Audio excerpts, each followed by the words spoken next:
सभी को नमस्कार, गुड इवनिंग।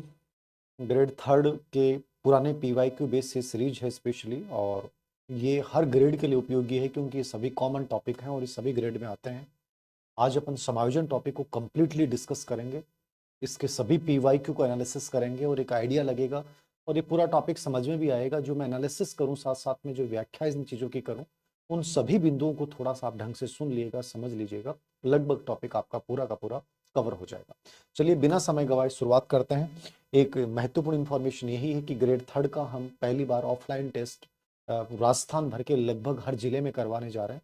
तो जो बच्चे रियल में इंटरेस्टेड हैं कि हमें अपना लेवल सच में अधीनस्थ सेवा चयन बोर्ड के अकॉर्डिंग देखना है, एज इट इज उसी पैटर्न को फॉलो करते हुए एक बहुत शानदार पेपर हम 4 जनवरी संडे को सभी जिलों में लगभग होगा। पहला प्रश्न देखिएगा।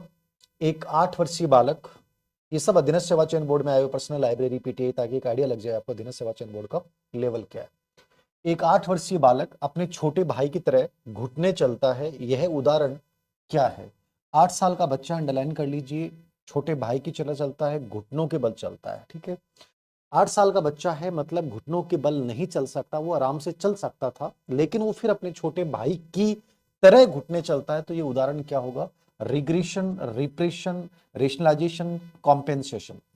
बताएं, आंसर ये आ रहा है। अब समझ लीजिए थोड़ा सा चारों को।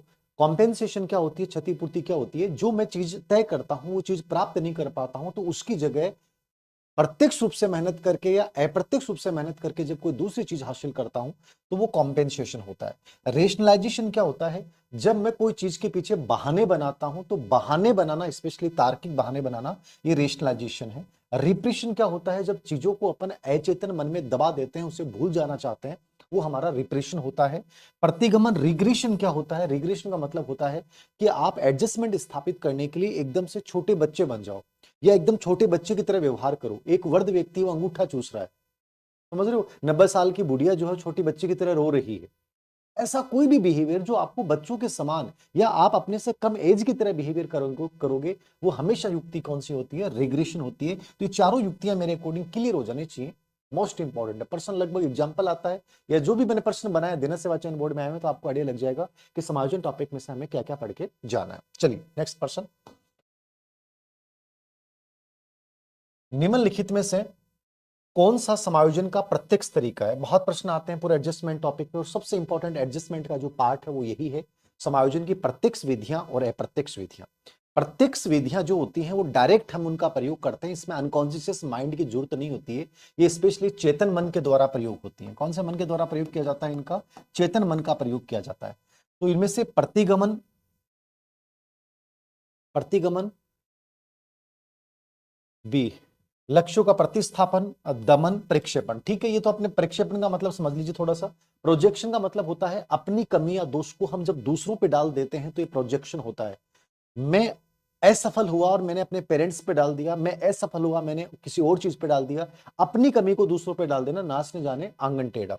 दमन मैंने बता दिया, दबा देना है। लक्ष्यों का प्रतिस्थापन, यहां पे एक वर्ड याद रखना, भी ग्रेड सेकंड आरपीएससी में एक प्रश्न पूछा गया था, वहां पे प्रतिस्थापन ऑप्शन नहीं था। ठीक है, वहां लक्ष्य का मार्गंतीकरण ऑप्शन दे रखा था। अब मार्गंतीकरण के नाम से क्या होता है? आपकी अप्रत्यक्ष विधि भी होती है, लेकिन लक्ष्य का मार्गंतीकरण दे रखा है, तो यहां पे तो कई बार क्या होता है, कंफ्यूज करने के लिए से वर्ड डाल देता है। तो ये लक्ष्य का प्रतिस्थापन जो होता है वो प्रत्यक्ष विधि होती है। अब आपके दिमाग में आना चाहिए, सर प्रत्यक्ष विधि कौन सी है? मैं एक चीज हमेशा इस चीज को मानता हूं, कोई चीज करनी नहीं, करनी है तो फिर आपको उसमें बहुत गजब तरीके से करना, मतलब उसको गहराई तक उतर जाओ, उसमें मजा आना चाहिए। आपको पता होना चाहिए यार मैं समायोजन टॉपिक पढ़ रहा हूं, समायोजन कंप्लीटली क्लियर हो जाए। प्रत्यक्ष विधियां कौन सी होती हैं? बाधा का विनाश, अन्य उपाय की खोज, लक्ष्य का प्रतिस्थापन और व्याख्या करके निर्णय लेना। ये 4 प्रत्यक्ष हैं, इनके अलावा बाकी लगभग अप्रत्यक्ष होती हैं। यद्यपि कई बार प्रश्न भी पूछ लेता है कि अप्रत्यक्ष में से कौन सी विधि नहीं है, तो सब अप्रत्यक्ष भी नहीं होती, उनमें भी कुछ 10 11 12 नाम जो है आपको याद रखने होते हैं, बाकी नहीं होती हैं, तो थोड़ा सा याद रखना। ओके डन, आगे देखिए। अगला प्रश्न देखना। रिद्धिमा ध्यान की कमी से पीड़ित है। ये तो मुझे लगता है कि आप में से हर बच्चा इस कमी से पीड़ित होगा। हमारे दिमाग में इतनी सारी चीजें चल रही हैं आज के टाइम में कि हमारा अटेंशन बहुत कमजोर हो चुका है। आप ये देखना, आप लोग कहते हैं कि सर याद ही नहीं हो रहा है, इसका रीजन है कि हमारा अटेंशन खत्म हो चुका है। आप क्लास ले रहे हैं तो क्लास के टाइम में आपका ध्यान मेरी जो महत्वपूर्ण बातें उन पे नहीं जाएगा, ये सोना कुमारी जैसे अपवाद होते हैं उनके ऊपर चला जाएगा, देखिए क्या कर रही है, चपरासी का माहौल बना रही है। ऐसे ही बहुत सारी चीजें हैं। मतलब हम जब पढ़ रहे हैं तो हमारे दिमाग में बहुत कुछ चल रहा है, हम कोई खाना खा रहे हैं तो उस समय कुछ और चल रहा है। तो अटेंशन एक बहुत इंपॉर्टेंट बड़ा चैलेंज होगा आने वाले टाइम में, सबसे बड़ा मेंटल हेल्थ का इश्यू होगा। ध्यान की कमी से पीड़ित है वह शिशु जैसे व्यवहार, इस लाइन को अंडरलाइन कर लेना, प्रत्यावर्तित, रिपीट, यह समायोजन तंत्र है। तो ये मेरे अकॉर्डिंग कहीं गलती होनी नहीं चाहिए, आपको तुरंत समझ में आ जाएगा। रिद्धिमा ध्यान की कमी से पीड़ित है और वो शिशु जैसे व्यवहार करती है, तो निश्चित रूप से वो क्या कर रही है, रिग्रेशन कर रही है। समझ रहे हो आप, वो बच्चा जैसा व्यवहार कर रही है। तो मैंने कहा ना कि आपसे छोटे जैसा बिहेवियर आप करोगे तो वो रिग्रेशन होता है, ठीक है। दमन मैंने पहले ही बता दिया। एग्रेसिव का मतलब होता है, ये विस्थापन डिप्लेसमेंट का एक पार्ट होता है। जब आपको गुस्सा आता है तो आप किसी व्यक्ति पे निकालना शुरू कर देते हो, ठीक है ना। तो गुस्सा भी दो प्रकार का होता है, प्रत्यक्ष अप्रत्यक्ष। जिसने आपको कुछ बुरा कहा आप उस पर निकाल दो। अप्रत्यक्ष का मतलब होता है किसी दूसरे व्यक्ति पे निकाल दो, ठीक है। डिप्रेशन, अवसाद, अवसाद का मतलब ये होता है जब आप ये फील करने लग जाते हो कि यार कुछ नहीं हूं मैं, मतलब मैं कुछ नहीं कर सकता लाइफ में, मेरी लाइफ में सब कुछ नेगेटिव है, और आपको नींद नहीं आती है और आपके अंदर सुसाइड थॉट आने शुरू हो जाते हैं। ये है डिप्रेशन के प्रारंभिक लक्षण। समझ रहे हो, आपको मतलब अपने ऊपर गुस्सा आ रहा है कि यार मैं बहुत बकवास जिंदगी जी रहा हूँ। तो ये डिप्रेस्ड व्यक्ति के लक्षण होते हैं अवसाद में, ठीक है। तो ये सब, लेकिन अवसाद अप्रत्यक्ष विधि नहीं होती, आक्रामक होती, ये होती। यहाँ आंसर क्या हो जाएगा, प्रतिगमन। वॉइस क्लियर नहीं आ रही क्या, वॉइस में प्रॉब्लम है क्या, बताना। एक बच्चे का है वॉइस क्लियर नहीं आ रही, या सभी को नहीं आ रही voice clear. Hello hello, share voice clear. Hello hello, आवाज क्लियर है ना, आवाज क्लियर आ रही है कि नहीं आ रही है।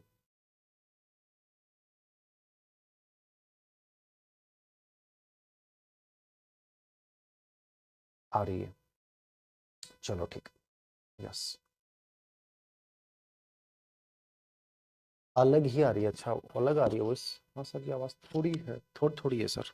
हेलो हेलो, आवाज अलग आज हो सकता है, डिफरेंस तो हो सकता है, मेरे भी आज समझ में नहीं आ रही।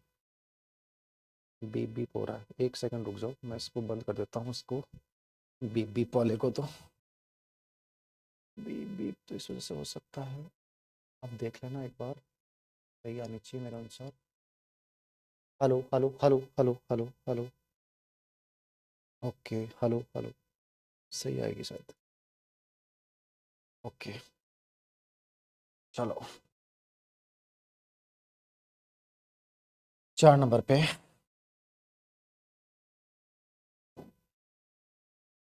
ये प्रश्न देखना। इस डिफेंस मैकेनिज्म में एक व्यक्ति अपने काल्पनिक जगत में अपनी अनगिनत इच्छाओं को पूर्ण कर तनाव मुक्त हो जाता है।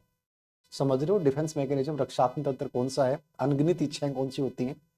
अब बहुत सारी इच्छाएं होती हैं, और लड़के तो बहुत ज्यादा यूज करते हैं इसका। तो बहुत सारी इच्छाएं हमारी कि यार मुझे बनना भी है, घूमना भी है, मेरी गर्लफ्रेंड भी होनी चाहिए, ये होना चाहिए, वो होना चाहिए, बहुत सारी चीजें हैं।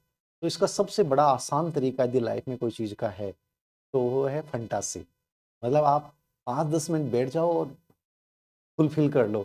घूम भी लिए, पैसा भी कमा लिए, उसके साथ भी घूम लिए, ठीक है, मस्ती भी कर ली, ठीक है, गाड़ी भी बैठ लिए, 10-15 मिनट में एकदम से स्ट्रेस रिलीज हो जाता है।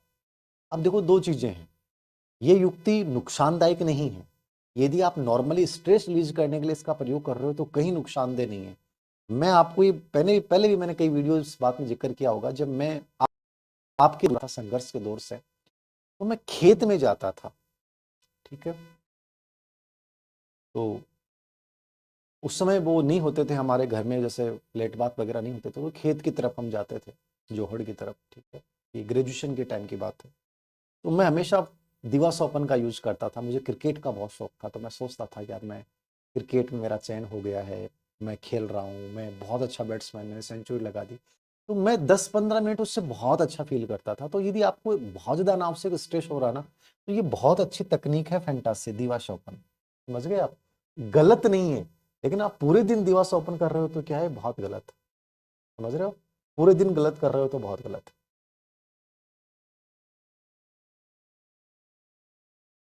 ओके। अस्वीकरण का मतलब होता है सच्चाई को अस्वीकार कर देना।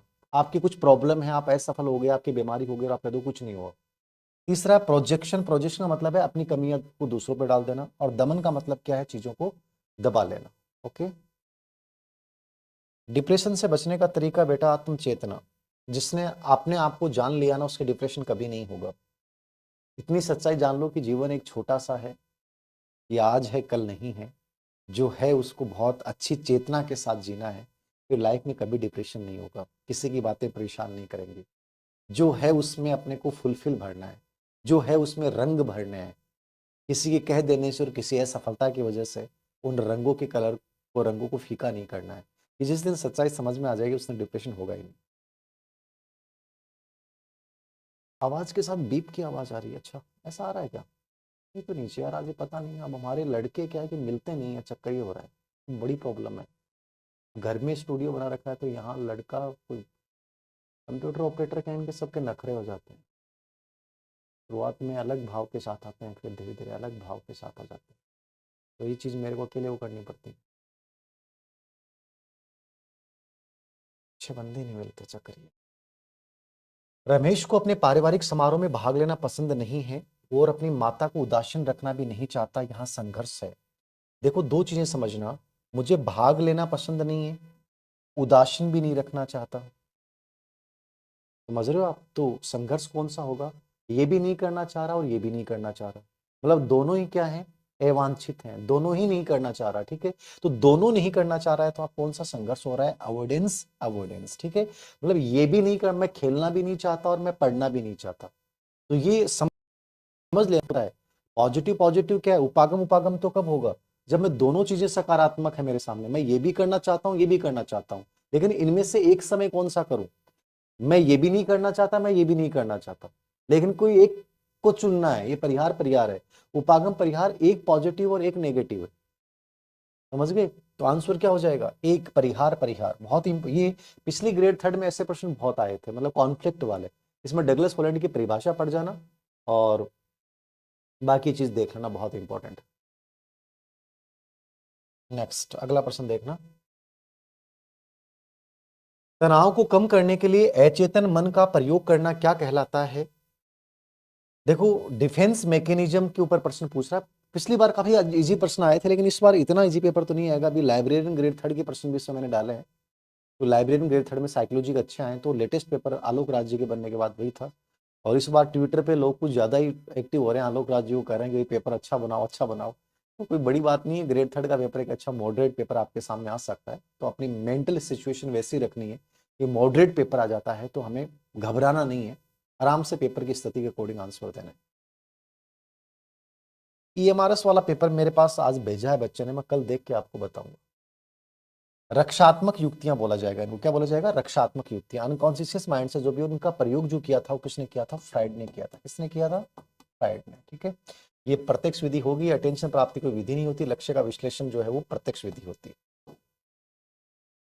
समायोजन के संदर्भ में कौन सा कथन गलत पूछ रहा है यहाँ पे? ये बैलेंस स्थापित करता है। सबसे इंपॉर्टेंट परिभाषा समायोजन की ये होती है, शारीरिक मानसिक संतुलन स्थापित करने की प्रक्रिया समायोजन कहलाती है। और ये प्रश्न बहुत बार आ गया, याद रखना। यह समस्या का समाधान करता है, प्रॉब्लम सॉल्यूशन प्रक्रिया है, सही बात है।